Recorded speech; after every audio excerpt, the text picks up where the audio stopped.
Good evening, ladies and gentlemen. Welcome to the Guildhall for the Audit Committee at 7 o'clock on Wednesday, the 22nd of January 2025. I'm Councillor Brady and I'll be chairing this evening. There are no fire alarms planned for this evening. Should the alarm sound, please leave via the nearest available exit. Two of the closest exits are through the glass doors behind you to my left and through the double doors onto the riverside behind you. In the event of an evacuation, please muster outside Café des Amis. Members of the public are welcome to make their own recordings of the meeting using whatever non-disruptive methods they think are suitable. I'd like to remind everyone present that this meeting is being filmed and made available to view in live and archive form via the Council's website. If you are seated in the public gallery, it's possible that the camera may capture your image. If you wish to avoid being filmed, it is recommended that you make a member of staff aware who can direct you where to sit. The Westgate Garden gates on the riverside are locked at sunset, so members of the public must leave the Guildhall by the side exit behind the glass doors. Item number 1 on the agenda is apologies for absence. Do you have any apologies, Lauren? No apologies this evening, Chair. Thank you. And item 2, substitute members. Do we have any substitutes? We've got Councillor Prentice here this evening. Welcome, Councillor Prentice. Item 3, declarations of interest by members or officers. Do we have any declarations? We've got none in advance, Chair. And do we have any further declarations from the floor? No. Item 4, minutes. To agree the minutes of the previous meeting as a true record. Do we agree those minutes? Would you like to come in? Just a quick check on that, if I could do, please. Yes, Chair. On page 4, second paragraph, it says, Councillors requested that an update of recommendations progress be brought back to the Audit Committee as a separate item for further consideration. I just wondered if we could have a little update on that, just that section. Thank you.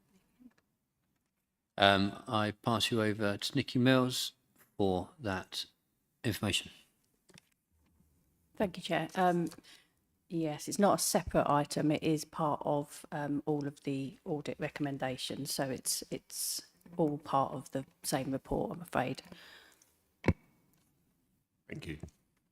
Thanks for that, Councillor Smith. Eagle eyes, as always. And do we agree those minutes by general assent? I'm sure. Thank you, Mr. Prentice. Councillor Prentice. They are agreed. Item 5, public participation. I think there are no speakers for this meeting. Moving on to the substantive items of the agenda. Item 6, capital and investment and treasury management strategies. That's page 11 to 44 of your agenda documents. This is to consider the report of Nikki Mills, Service Director of Finance and Procurement, and Cheryl Island, Head of Finance. And this will be introduced by Oksana, the accountant, if you'd like to introduce the item. Thank you, Chair. Good evening, everyone. I'm here to present our annual Treasury Management strategies for the financial year 25-26. We normally provide it to Audit Committee for approval every year. These are Treasury Management Strategy and the MRP Statement, Capital Strategy and Non-Treasury Investment Strategy. I'll just give you a brief overview of what is covered in each of the documents. So our Treasury Management Strategy focuses on effectively managing the Council's cash flow while minimising risks. We prioritise security and liquidity and carefully invest surplus cash daily and borrow as needed to maintain a healthy balance. In addition, the minimum revenue provision statement guides us in planning for the repayment of any debt we incur for our capital projects. We are committed to following the latest guidance of MHCLG, which was updated in April 2024, ensuring that we remain compliant with all regulations. The capital strategy outlines how we manage our capital expenditure and financing to support local public services while ensuring a long-term financial sustainability. And the non-treasury investment strategy details how we invest in 3 key areas: managing surplus cash, supporting local services through loans, and generating income through commercial investment, of which we only have 1 property. In summary, our treasury management strategies are designed to ensure that we manage our finances effectively and that we are compliant with all regulations. Each of the strategies also include an economic update by our treasury advisors, Arlene Close, which offers valuable insights into current market conditions, interest rate forecasts, and economic trends that also may impact our financial decisions. Thank you, and happy to take questions. From the chair, I'll propose that members are asked to recommend that the attached treasury management strategy, including the minimum revenue provision policy for 25-26 be approved, that the attached capital strategy for 25-26 be approved, that the attached non-treasury investment strategy for 25-26 be approved, and that's to recommend to Cabinet. Can I have a seconder, please? Thank you, Councillor Prentice, and now we'll open up to the floor for any discussion and any comments.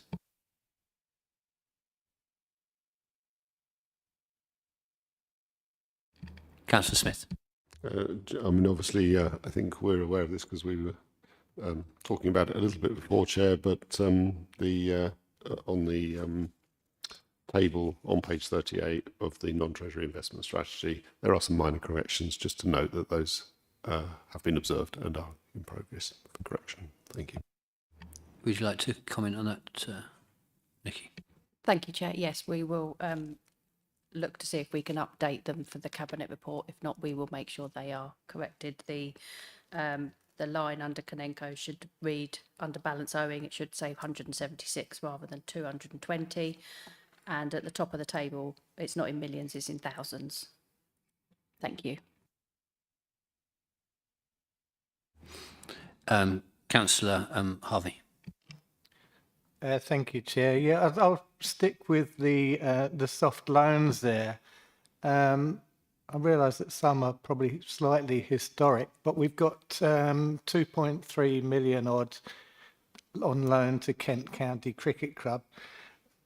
Doesn't seem on the face of it to meet the criteria, I wouldn't have thought. I mean, they're quite a big organisation and a professional cricket team, and I'm wondering, I understand that these go through a committee, but I wonder which committee they go to is my question on that, because I'm just concerned that it's not a prudent use of our funds when we've got other 195 million of borrowing, which I think is at an average of 4.6%. So effectively, we're borrowing money, which is then lent out to a very wealthy organisation at quite a low interest rate. And I understand that's going to be paid off over about 10 years.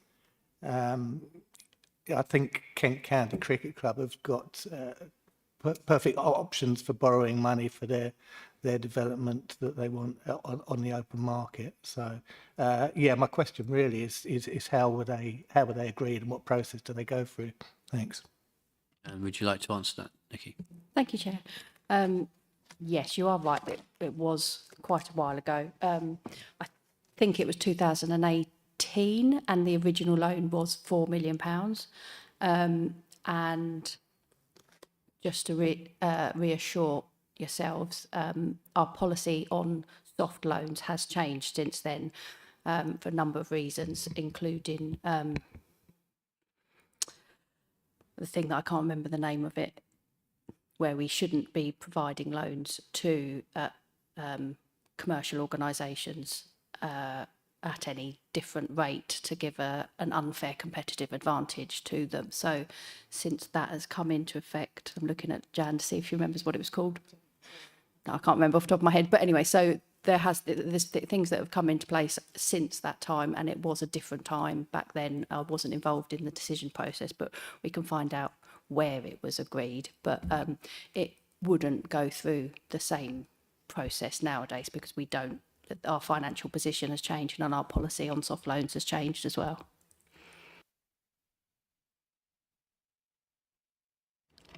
Just Would you like to come back, Councillor Harvey? thank you, Chair. Yeah, just to clarify the answer. Does it actually go through a committee, and do councillors get a say in that? Or do they now get a say in it, should I say? I'd have to check back. I would have thought it would have done back in 2018, but I'll have to check and confirm that and let you know. Thank you. If you're able to email everybody in the committee, that would be welcome. Thank you. Councillor Prentice. Thank you, Chair. My question was just regarding the item, the Polo Farm, in the same table. Obviously, there's zero balance owing, zero loss or allowance, and zero for net figure in accounts. Does that mean that there's nothing owed any longer, and actually next year, presumably, they would just sort of disappear altogether from that table? Thank you, Chair. Yes, they have recently paid it off, so it probably should have come off that line already. But yeah, it has only, they've recently fully paid all of their loans off. Councillor Smith. Going back to the Kent County Cricket Club one, do we have I think it was mentioned at 10 years, but as the period of the loan, but do we have clarification of when that will be paid off?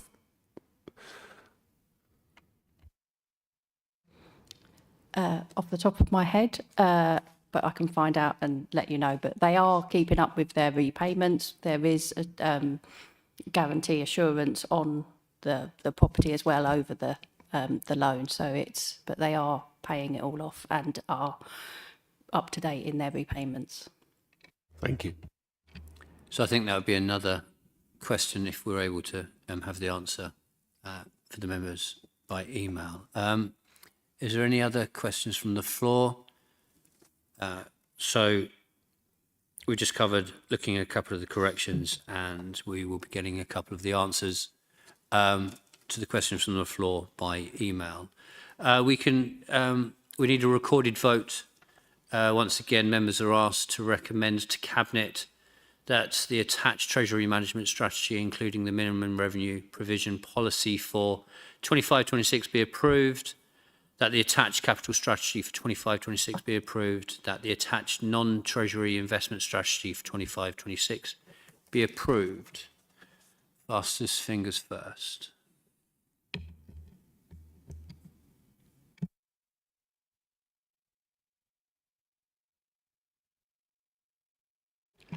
That's carried unanimously, Chair, with 7 votes.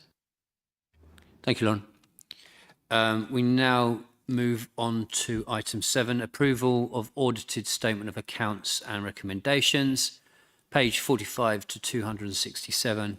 This is to consider the report of Nikki Mills, Service Director of Finance and Procurement, and Cheryl Island, Head of Finance. This will be introduced by Nikki Mills and then followed up by Sophia Brown.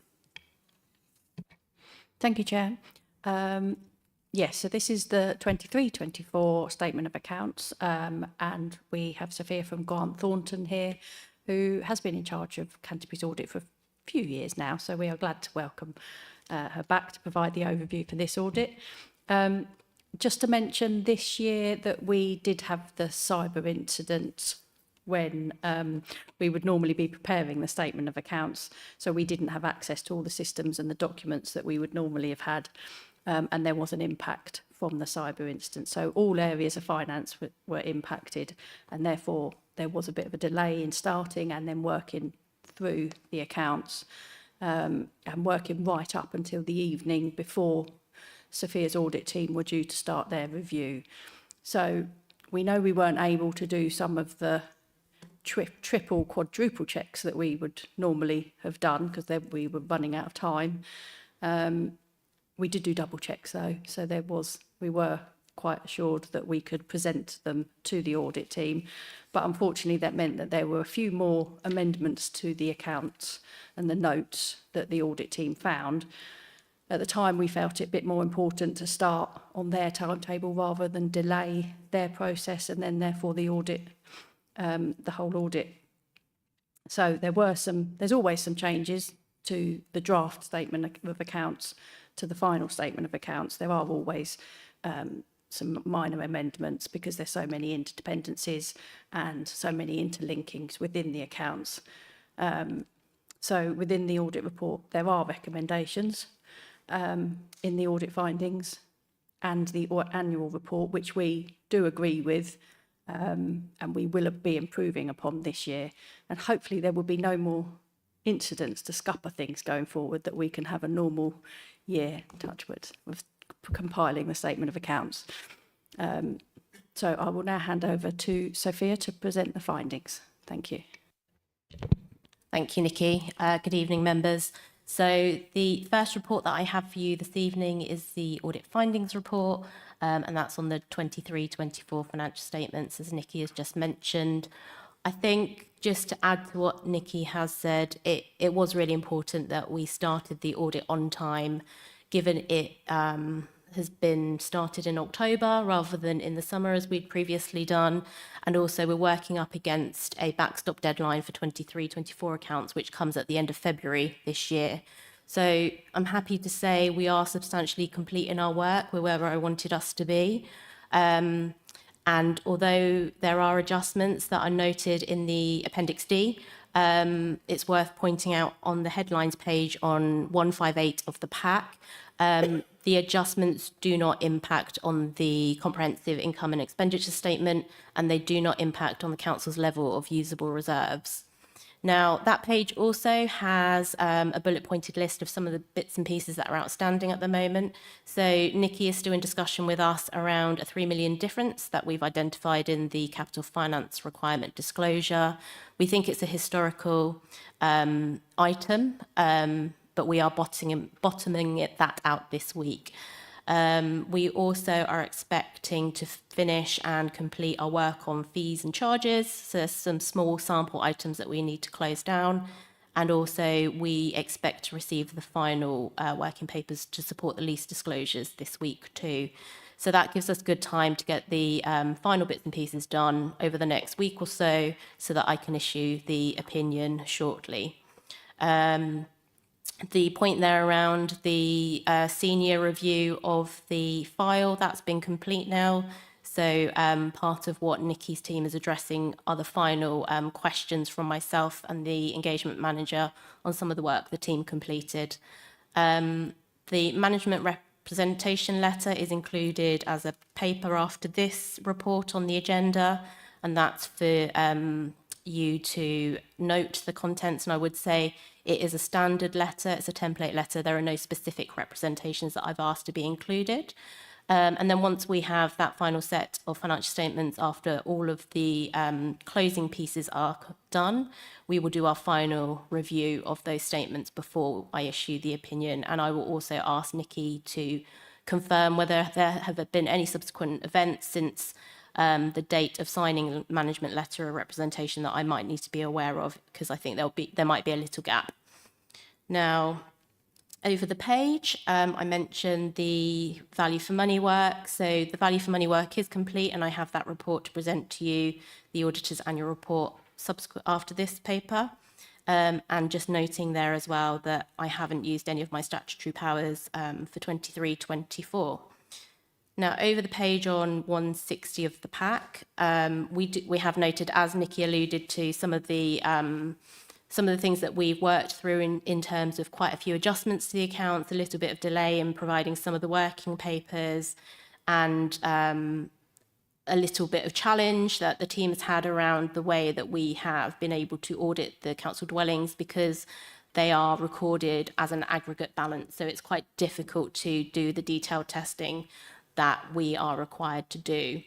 Noted there again, just that 3 million variance on the capital finance requirement, and it does impact other areas of the accounts, such as the movement and reserve statement. And in relation to those areas of challenge, we have in the appendix requested an additional fee of £7,500, just because of the extra work that working through some of those areas has taken us that wasn't planned. Now, moving on, I think just to highlight in terms of the materiality levels for the audit on page 163 of the pack, they remained the same for the audit as we communicated in the audit plan in July, so there were no changes. And then over the page, we've noted all of the findings in relation of the significant risk areas of work and the other risk area of work. And the findings there, where they are linked to adjustments, those adjustments are in Appendix D of the report. We also have from page 174 of the pack onwards, our findings in relation to key judgments and estimates, and you'll find they're very similar to those significant risk areas. And I just wanted to draw your attention to page 187 of the pack. It talks about the issuing of the audit certificate. So on issuing the opinion, I will have to keep the audit certificate open, and that is because of the whole of government accounts work. So the NAO has asked that auditors do not close the audit certificate until they've decided what they are going to do with the 23-24 whole of government accounts piece. Just taking you through the appendix, we have Appendix D, which is the action plan for recommendations made to the management. And as Nikki said, management has agreed with all of our recommendations. Appendix C, I think one of the members, you asked about the prior year recommendations and where progress is with those. So we've made a summary of the recommendations we raised in the 22-23 audit findings report. And where each of those recommendations are. I think it's worth saying, and this applies to the recommendations from the auditor's annual report also, those reports came to this committee, I think, in March, April time, so there's not been a significant amount of time for management to work on those recommendations. Appendix D, as I said, has audit adjustments with any unadjusted misstatements that are noted from page 208 of the pack. And for those unadjusted misstatements, the letter of representation does have one paragraph for members, those charged with governance, to note that they are satisfied that those misstatements remain unadjusted and that they understand the reasons for not adjusting those misstatements. And I will end there and take any questions. Thank you. Thank you, Sophia. So I'm going to propose from the chair, recommend to Cabinet that the annual governance statement 23-24 is formally approved. Appendix 1. Oh, sorry, to resolve that the statement of accounts 23-24 be formally approved. Appendix 2. That the chairman of the committee formally sign the 23-24 accounts, and that's the letter of representation. Appendix 4. On behalf of the council be approved, and that the auditor's annual report is noted. Can I have a seconder, please? Thank you, Councillor Smith. And I will open up the floor for discussion. Councillor Harvey. Thank you, Chair. Thank you, Sophia, as well. I did actually had to ask the question outside of this meeting about the revaluation of the council housing stock, which you touched on there, and that has been explained. And I noticed in your report as well, some of the valuations were just tidied up, I see. So I appreciate you put an awful lot of work into that, and it's in depth. It's very useful to have that monitoring. Just a question, probably only you can answer, is why our bill has gone up from £64,000 the previous year to 227 for the auditor's fee. Thanks. Thank you. So the 23-24 financial year's audit falls in within the new PSAA contract. So it's a 5-year contract, and the fee structure is set by PSAA, so that's public sector audit appointments. And the framework contract from 23-4 onwards has a very different fee structure. So it takes into account changes in regulations. And I think if you look at the core fee, scale fee, you'll see a lot that's changed significantly. And what we used to do is have to take the scale fee and have a lot of add-ons. So things where we need to do more work on plant, property and equipment valuations and pension liability valuations to be in line with increased regulation and different standards. Those add-ons are now in the scale fee. So there's a difference there. But I think it's also recognised that the fees previously were not sufficient for us to be able to carry out the work that we need to do. Thank you. No further questions, Councillor? I just thank you. Appreciate that. Thanks. Do we have any other questions?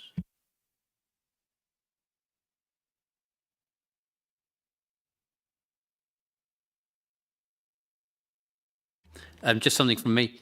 When we have the recommendations, and it was mentioned the reasons why they haven't been actioned yet. This is for our officers. Can we have a separate document for when we determine, so a timeline, when we determine these recommendations to be actioned? Because I don't want to come back next year and they're not actioned and me ask a question again on why they aren't. So if we can have a timeline of when these are, that would be really welcomed. Shall I present the auditor's annual report now with the value for money work? Okay, thank you. So on page, I'll take you to page 227 of the pack. So the auditor's annual report picks up the work we've done on value for money for the council for the 23-24 financial year. And page 227 is a visual summary of this year's findings against the prior year. And you'll see the picture has improved. So in 22-23, I raised a significant weakness around the council's HRA balance. And I'm pleased to see that this year we've been able to remove that significant weakness. And so the council now for 23-4 has 10 improvement recommendations, 4 in the area of financial sustainability, 4 in the area of governance, and 2 in the area of the 3 E's. And they're in detail. They're detailed throughout the report, that's summarised at from page 248 of the papers onwards. And if you want to look at the prior year recommendations and progress against those are from 254 of the papers. And I'm happy to take any questions. Do we have any questions?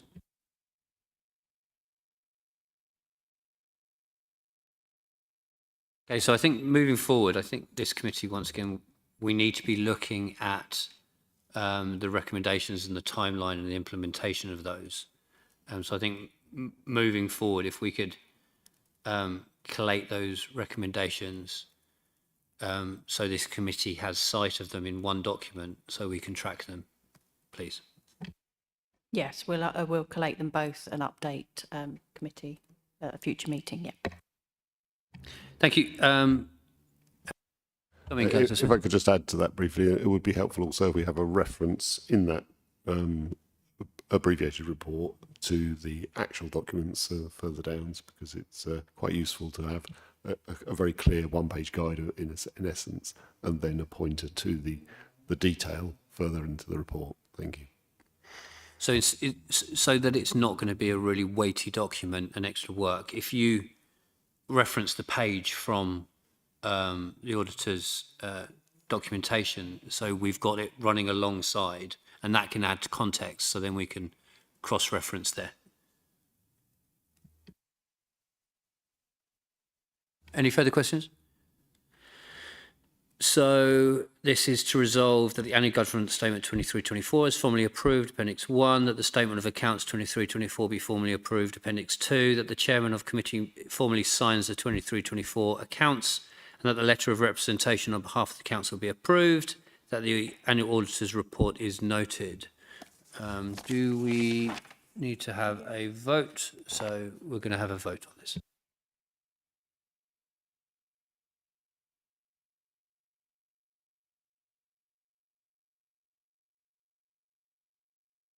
That's carried unanimously, Chair, with 7 votes. Nick, you'd like to come in? Thank you. Are the audit committee happy if there are any minor amendments to the statement of accounts, that we have delegated authority to do that, and in conjunction with the chair to then sign the documents? Just checking that you're happy if there are any changes from the amount of work that's left to do. I'm seeing nods. Great.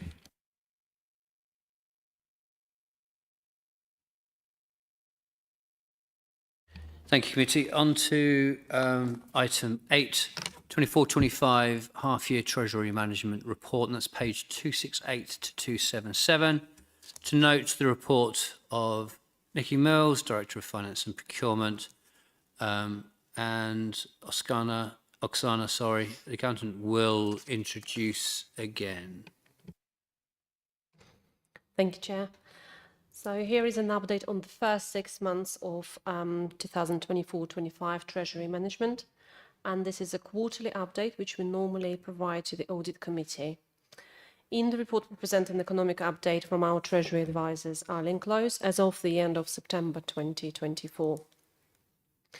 Overall, we're pleased to report that there are no discrepancies with our Treasury management policies, and all reported indicators confirm that we are in full compliance with the regulations and Treasury management strategies for 24-25.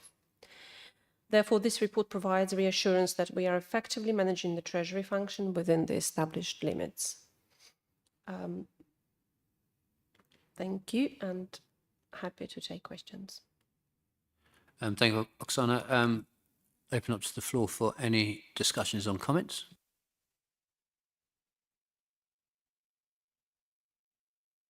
Councillor Harvey.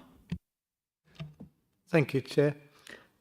I'm going to risk incurring the wrath of fellow councillors by suggesting that we really need a lot more information on the council investments. For example, on here it just says we have one commercial investment holding of 1.9 million, which brings in 13% return on investment. I don't think that really sums up the whole picture of that, because I understand that value is on the fair value and the return is assessed on that fair value, not what it has cost the council. We're charged with seeing that public funds are used prudently, sensibly, and I don't think we can judge that from that. I mean, that's just one item. Looking as well at Whitefriars, and there's barely any mention of how that's performing, except for suggesting that rents are doing well and voids are lower than average. But we've got no way of really assessing that. And seeing as this is such a huge amount of the council's resources, I think I'd rather see this moving forward separated to a different time. We've had so much documentation to go through tonight and understand that I think this actual report is a little light on information across the board, and I'd like to see more on that. I think, going back to the fact that we have one investment holding, I mean, that's really not the case when Whitefriars were clearly bought for investment. I know that appreciate they've now been moved to the different category, but we really need to see, with such a huge investment, how they're performing. Thank you. Nikki. Thank you, Chair. So Whitefriars was always purchased as a regeneration project. It's not an investment property at all, and which is why you've only got the one investment property, that commercial investment property, that's categorised there, because that was before my time. So I need to have a look when that was purchased, but that's the only investment, commercial investment category categorised that we have. We can always get some more information on the on how Whitefriars is doing. It's within the budget monitoring reports, as it normally is part of our whole portfolio performance. We can provide that, but it isn't an investment holding. We have that property as an investment, which I think is St George's, and like I said, that's been there ever since I've known, but I'll check when it was actually purchased. And the only other investments we have are overnight investments that we put into our money market funds. So we don't have surplus to invest in assets. So we just need to make sure we're categorising it as it is, that Whitefriars was regeneration, and as an authority, government have tightened up on investments. That, again, that's not in our purview to do going forward anyway, and it wasn't in previous years. But I can get you some more information on the performance on Whitefriars going forward. Councillor Harvey. Yes, thank you, Nikki. I appreciate it was before your time, but when I think Simon Cook was the leader at the time, Whitefriars was purchased, and it certainly was bought as an investment property at the time. I think he said we need to find ways to pay for essential services. The income we generate from this deal is another step towards us becoming self-sufficient. It was nothing about regenerating. That would come into it. I understand before 2018 it was in the investment category in the accounts as well. So, you know, I think we should have a lot more detailed information available for everybody on that. And I'm thinking as well about all of our asset management. There's a lot of other properties that we don't have any information on, and it would be really good for us to see them and see what they do for us and that they're managed correctly. Thanks. I think that's some really good points. So I think we're asking for an asset list, and if there's what rate of return we get from those. And I think with many other local authorities, they are looking in detail now, following conversations on LGR and devolution, at assets and leases. So I think moving forward, if we're able to have a list of those at some point with for this committee to look at in detail, that would be appreciated. I will take that request back and we'll see what we can provide, and we'll put more information into the half-yearly report going forward. Thank you. There were two quick hands, Councillor Smith and then Councillor Prentice. Thank you very much. It was another conversation shortly before this meeting, but this building, I think the Guildhall would probably come under that. There are a number, I think, of other buildings. It struck me that legally some of these may not show as council assets if they're held in trust, or there's some such thing. So some kind of detailing of those different properties which are under council control but are not necessarily directly owned in the traditional sense of ownership, but for which we manage and we use, and we have an income stream for them and a cost outlay. So, thank you. Councillor Prentice. I suppose in the same vein, it'd be quite useful to see a list of assets we've sold in the last financial year. I know, for example, there have been some sort of historic, I don't know if you'd call them legacy buildings, but buildings which no longer had a use for the council, but which we sold on the open market, auctioned off. That would be quite useful to see, because it'd be quite useful to know what did they sell for. You know, did we get the result we wanted from those sales? Were they worthwhile? Sort of, was it worthwhile selling off? I know there probably haven't been hundreds, dozens of buildings, but maybe several buildings. I know there was at least one not so far from here in the last year. So it's that sort of information. I agree with other councillors. It'd be quite good to see a little bit more detail on what we did and what we sort of gained from it. Thank you. So capital receipts, if we can have a look at those, please. And Councillor Jones, and then come back to Councillor Smith. Thank you, Chair. Just picking up on Councillor Prentice's point regarding what you just said, that I totally get that. I would say, unless you correct me if I'm wrong, Nikki, the council, we have from a little while ago, particularly on sales of properties, a best value policy. In other words, you have to go out to the market. So if we sell anything, we have to attain the best value for that, price-wise for the council. So that's an important thing, I think, to note. And yeah, it would be great to have, for want of a better word, a portfolio of all the buildings what we own as a council, and literally the value of them, so the value of what we have as a council moving forward. So that would be a useful tool. Thank you. Nikki's scribbling down, so I think we're looking at a list of assets and capital receipts and best value determinations. In another council, I tried and failed to ask for a disposal list, and I understand the sensitivity of that, because we are giving notice to an advance notice for sale of something, and that's not within our best interests. But if we can have a list of assets and the capital receipts and best value determinations, irrespective of a disposal list, then and an item coming to this committee, it will be welcome.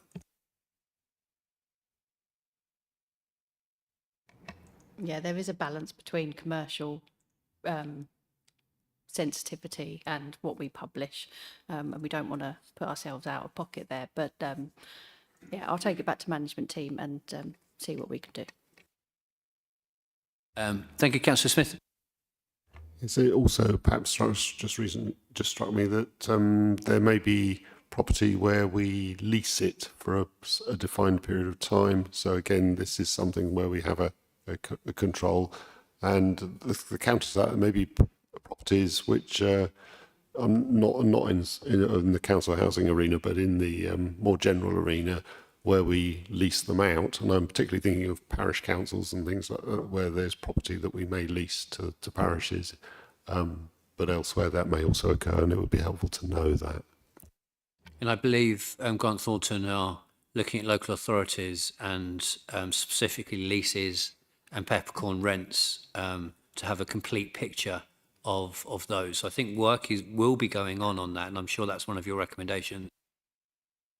So IFRS 16, accounting for leases, the new revised standard comes into play for the next financial year. So part of the work that we will be doing is looking at the council's preparations and arrangements for that, making sure that the council has a full list of its leases, where they are, who they're with, and if they're peppercorn leases, how those are going to be accounted for going forwards in terms of the value.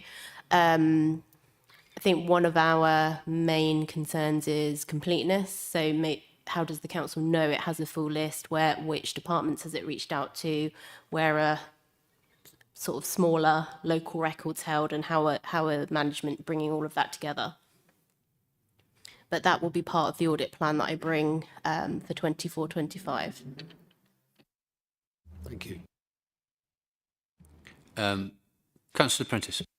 It's a really brief final point, but all of the things that I think we've just been talking about, I think are especially useful to know of, and if they come back to a future audit committee, not necessarily straight away, but in maybe a few months' time, because I understand that it takes time to bring together this information.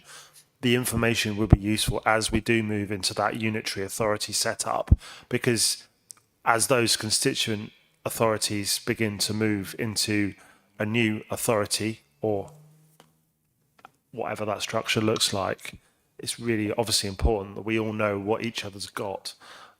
So I think it just has an extra timeliness to it.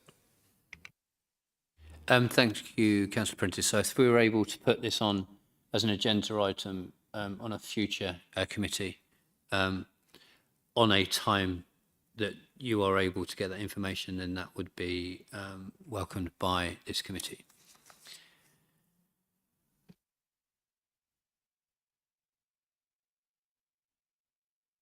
That will be taken back to management. Councillor Smith, one final point before I move on.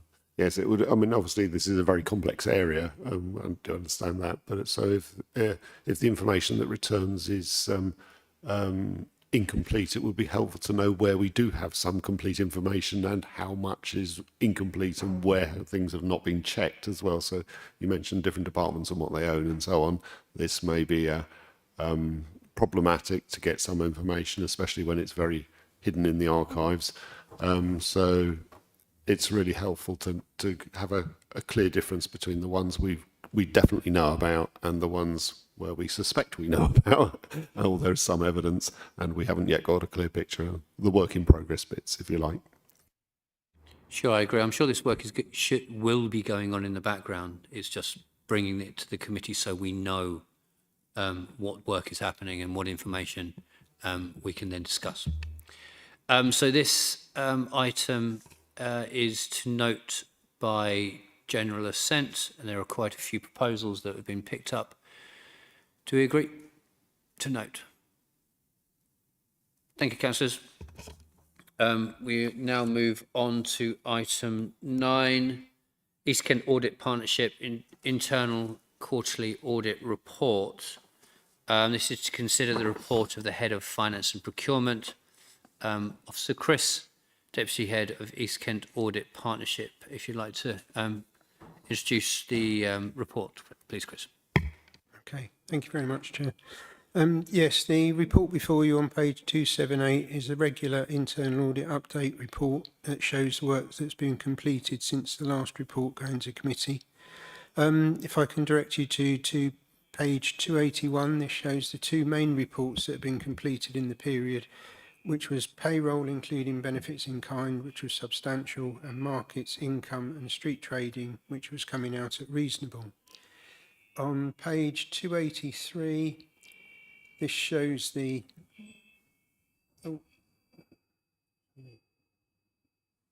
283. This shows the follow-up reports that have been completed in the period. There were 4 in total, 3 coming out at reasonable assurance and 1 not applicable. And the only one really to note would be the housing responsive repairs, which has increased from limited to reasonable. So that was a good review going forward. On page 287, this shows the plan of work for the current year and shows the half-year position.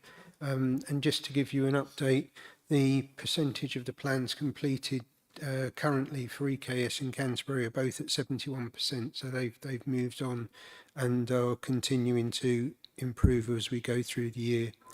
Those are the main points of the report, and I'd be pleased to take any questions you have. Thank you. Thank you, Chris. Before we go to the floor, members are asked to resolve that the committee accepts the results of internal audit work and make comments if required to full council. I'll propose that. Can I have a second, please? Thank you, Councillor Smith. Do we have any comments or discussion from the floor?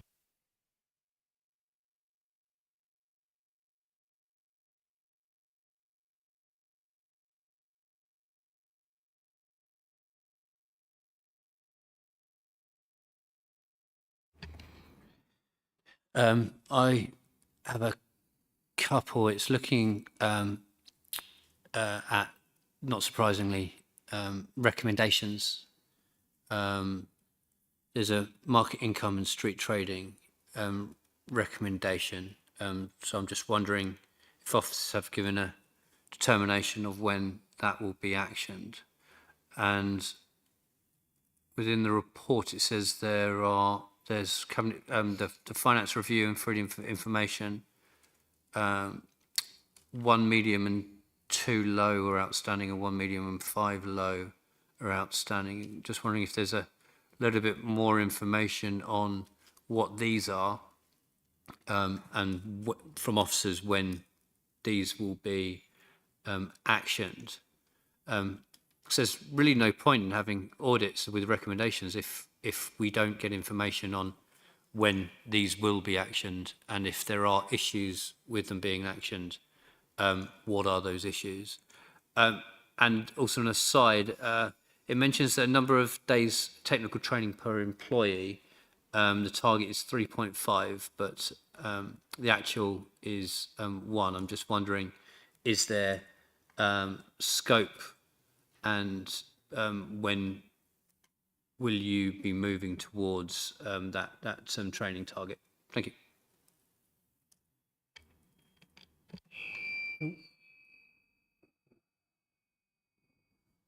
Yeah, thank you, Chair. If I answer the last question first, the number of technical training days, that unfortunately has been hampered by, we normally have a gathering of Kent, all of the Kent authorities, and we have a conference, an internal audit conference.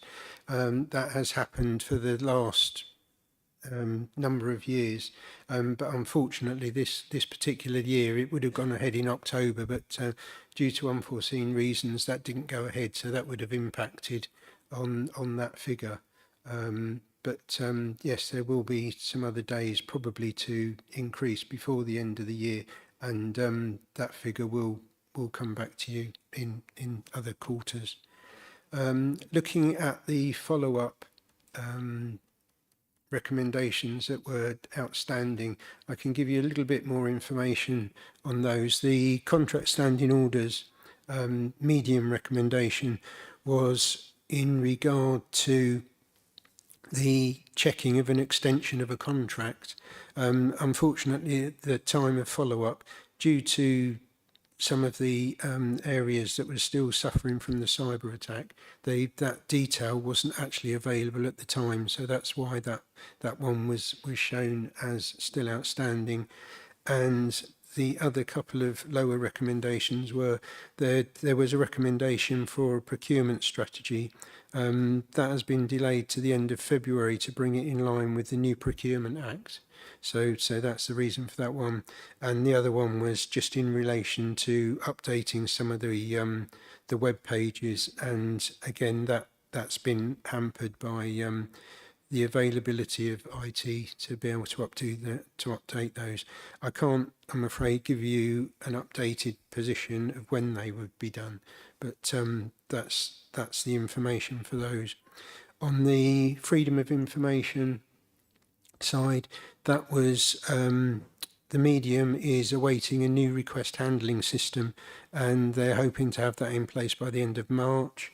And some of the lower recommendations were in relation to documenting current procedures, evidencing the amount for excessive cost, where the council can state that it won't be able to reply to an FOI because of the amount of time that it takes to do that. Another one was to consider having a disclosure log. Also learning from ICO complaints, and then finally about considering whether they needed some additional PIs for the received to answer timings of the FOI areas, but that one is that one is being progressed at the moment. So they're a rough idea of what those particular recommendations relate to. Thank you, Chris. That's helpful. So, how will it be presented when those have been completed? Will these come back and you give us information that they have been actioned and which have been not agreed with for the reasons that you've explained? All right, thank you. We can approach the officers and find out if they've got some timelines in place for those, and we can feed that back to you sort of after this meeting. Thank you, Chris. I think for this committee moving forward, I think we really, whenever there's an audit, internal or external, the focus is on what the recommendations are, why they've been recommended, and then we need to look at officers to see for a timeline when these are going to be actions. Do I have any further questions from the floor? No. Thank you. So this is to resolve that the committee accepts the results of internal audit work and makes comments, if required, to full council. We require a vote.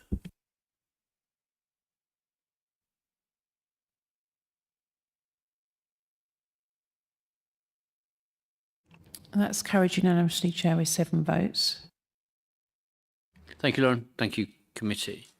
We now move on to item 10, Regulation of Investment Powers, RIPA 2000 Annual Report 24-25, and this is to consider the report of the Joint Chief Executive Officer, Jan, Head of Legal Services and Monitoring Officer, will introduce the report. Thank you. Yes, it's quite complex legislation, but it provides strict rules to be followed when undertaking covert surveillance as part of a specific investigation, and that's to avoid breaching the European Convention on Human Rights, in particular Article 8, which is a qualified right to a private and family life without unreasonable intervention by the state. Local authorities don't use these powers very often. They have to be investigating a criminal offence that carries at least 6 months imprisonment. but we still are audited or inspected every 3 years to make sure that we're compliant, to make sure we're not sleepwalking into something that might be non-compliant with that legislation. You will see there at page 303 that instead of an in-person inspection, we were required to fill out a questionnaire setting out how we were dealing with RIPA and making sure we were kept up to date and updated training, etc. They were quite satisfied with the answers given, so we didn't need an in-person inspection in 2024, and the next one is anticipated to be in 2027. Picking up on some of the aspects that were raised in the questionnaire, I noted that it would be helpful to expand in our policy some aspects in relation to communications data and safeguards in relation to the retention of any material that we gather. And we committed in that questionnaire to deal with those and to come to this committee, so we gave it a timescale. So we've made some proposed amendments to the policy. They're shown as track changes for ease of reference, starting at page 309. By way of an update, we have had some training recently for authorising officers on the 15th of November and awareness training for a wider group of officers on the 14th of January. So members therefore asked to endorse the attached updated RIPA policy so that it can be adopted by Council and to receive and note the annual report. And happy to take any questions. Thank you, Jen. I will be proposing that. Can I have a seconder? Thank you, Councillor Smith. And open up questions from the floor. Councillor Smith. Can I just, out of curiosity, it's a lack of knowledge on my part, really, where we have actions under RIPA where there is more than one body, governmental body involved, where we may not necessarily be the lead body involved, but supporting of it. Is that also recorded, or is it passed to the lead body? It would be helpful to know. Thank you. There are circumstances where another agency, such as the police, would take the lead, so they would have obtained any necessary RIPA authorisation. So it is very unusual for local authorities to do this, but we just have to make sure that we are compliant, as I say.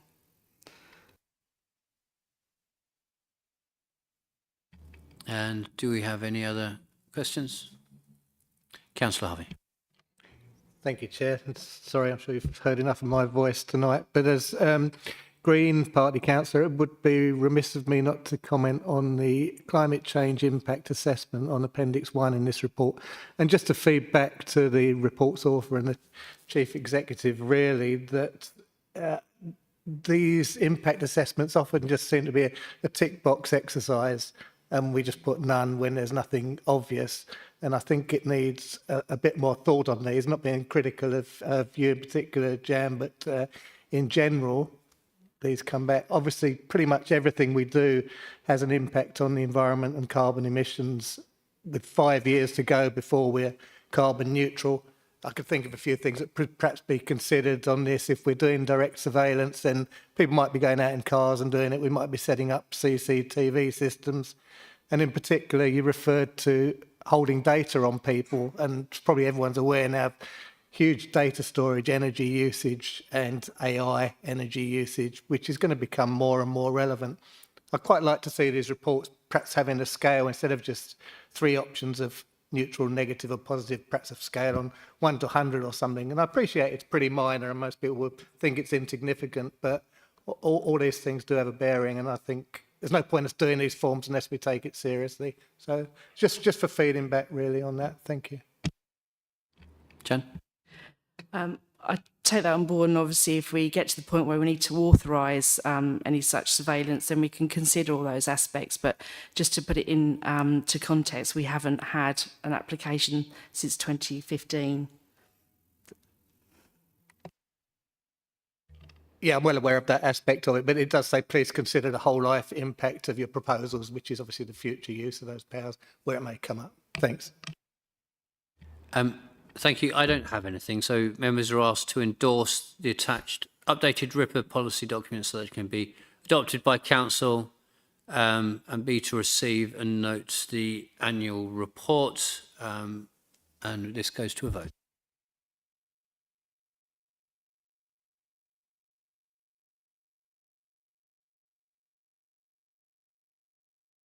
That's carried unanimously, Chair, with 7 votes. Thank you, Lauren. We move on to 11 and similar item, well, Regulation of Investory Powers Act 2000. To note the verbal update by Jan. I've got in my notes it's Nikki, but it'll be Jan again. Yes, we're obliged to bring this update regularly to you, but of course, really, it's been covered in the previous item in hindsight. But really, just to confirm, no applications since 2015, and we continue to train staff and make sure they're aware of these issues. Any further questions? Can we agree by general assent? Thank you. That's agreed. We move on to item 12, update report on the strategic risk register, pages 352, 380. To note the report of Nikki Mills, Service Director, Finance and Procurement. I'm going to ask Cheryl Island to introduce the report. Thank you, Chair. I'm sorry, Cheryl's the Head of Finance. Thank you. This report provides an update on the strategic risks register. The risks that have changed in score since the last update to the committee are homelessness, with an increased likelihood and increased impact due to an increase in the number of households in temporary accommodation. Operational assets compliance, with an increased likelihood of non-compliance due to slow progress as a result of resource capacity issues, and RAAC in public buildings and housing stock, with decreased likelihood following completion of surveys with no issues being identified. The 2 risks that remain high are balance in the budget and maintenance and compliance of housing assets. The details of each of the movements and the risks are included in the appendix. Happy to take questions. Thank you. And can I have any questions from the floor? Councillor Jones. Thank you, Chair. Mine's just to do with our page 363, the cyber incident risk. It's really reassuring to note the controls and mitigations what have been put in place since we've had the cyber attack. And I was just going to ask, just for my own benefit, is have we had any more, let's say, attacks, for want of a better word, and are we obviously now in a better place to deal with them as they, if that ever happens again? Or it may well have happened again and we've dealt with it, I don't know. So, but it looks to me, looking at what mitigations are put in place, it reads really well that we're in a good place to defend ourselves, for want of a better word, from another cyber attack, if that all makes sense. Nikki. Thank you, Chair. We are constantly attacked, basically, but we have got, as you've just said, better infrastructure and things that are battening it all away and spotting it. But nothing. We haven't had any instance where things have got through. But like all companies, all authorities there is constant attacks going on. So that's why we do need to invest in this and do what we've done. That's listed there as well. So yeah, it's a high area of traffic, but we've got really good controls and mitigations in place. Thank you, Chair. Just come back if I can, just to say, well, that's really good, really, really excellent news. And also, just to ask, I expect we do, it's just that I don't know, liaise with other councils who have got maybe different tactics of dealing with things? Do we pool our resources together as local authorities do we speak to each other regarding what happens? Do they make us aware someone might have had a sort of attack in sort of Cornwall or Devon? Is it put out on a network across the councils that there's another one out at the moment, it looks like this, that kind of thing? In layman's terms, do we liaise in that way, kind of thing?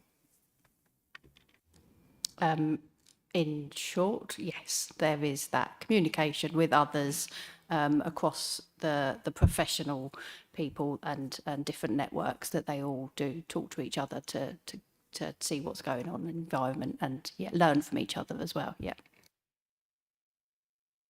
Councillor Smith.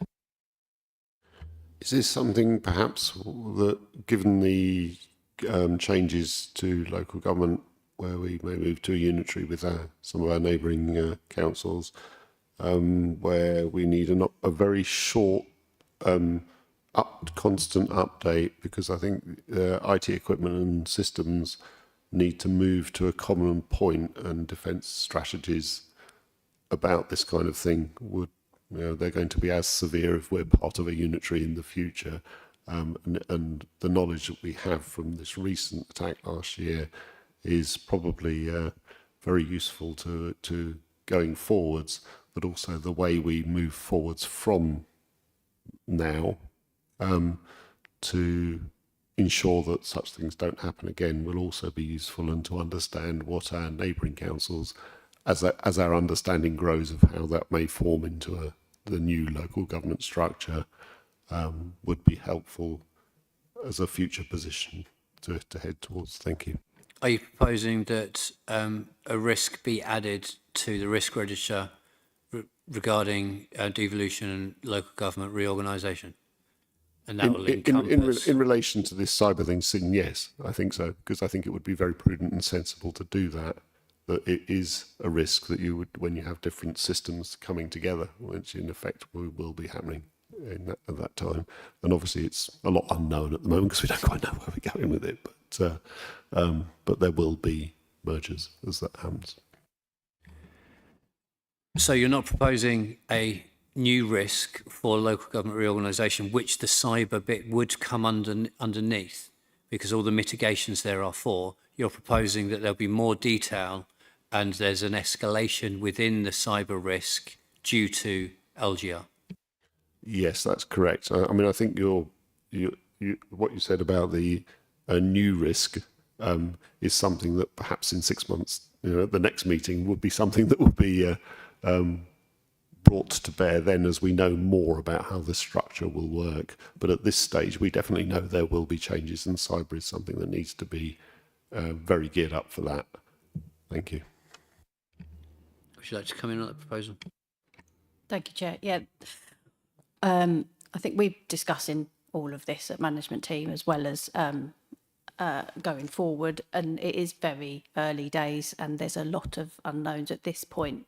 So we just have to deal with what we're looking at the moment and what the risks are to the council currently. All of those things will be thrashed out in future, and all of the councils will be looking at the cyber. Really should get the head of IT to explain this to you rather than me trying to do it by proxy. But yeah, all of those things will be looked at in detail, because we've got just as much as interest as everybody, and we will be bringing that going forward. So I think it is something for a future meeting that we will be bringing stuff towards on that to you. So Councillor Smith is suggesting that the risk register for cyber be increased. The risk is increased due to local government reorganisation. And when that does come back, if it hasn't increased, then they would like to hear an argument of why that risk hasn't been increased, so we can just discuss it on the floor with a little bit more information.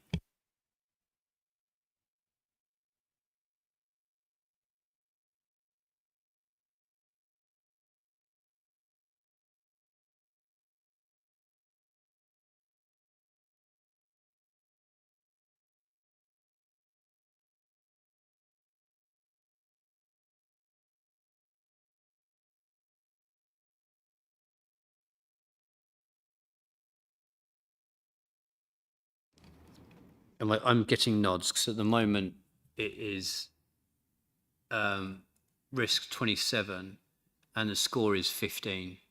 So we're looking if that can be looked at and adjusted if you believe it should, and if it comes back to this committee. If it isn't, then if we can have an explanation on why that isn't Thank you.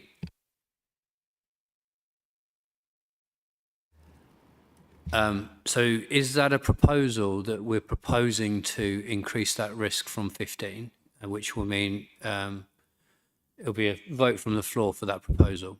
Or are we happy with general assent for that to come back and then we can look at then?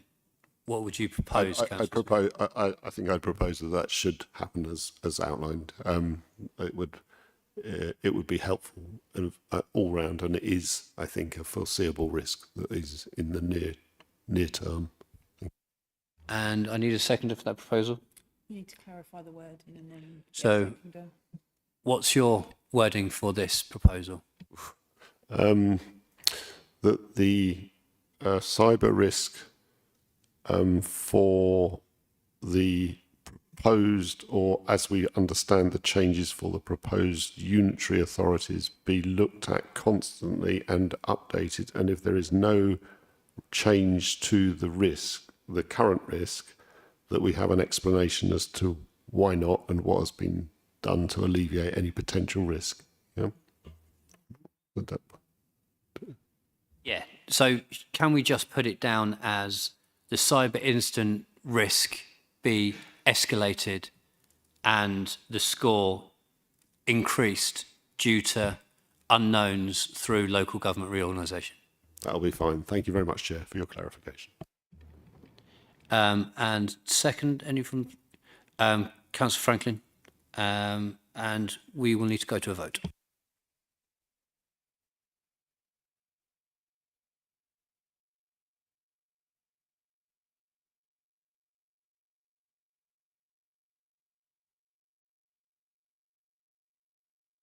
That's carried unanimously, Chair, with 7 votes. Thank you, Lauren.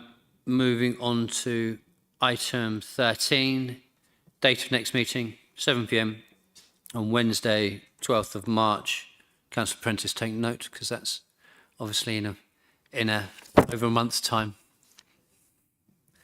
And we have item 14, no other urgent business to be dealt with in public. 15, exclusion of press and public, we don't need to. And there's 16, no other urgent business to be dealt with in private. Thank you, everybody. Have a good evening.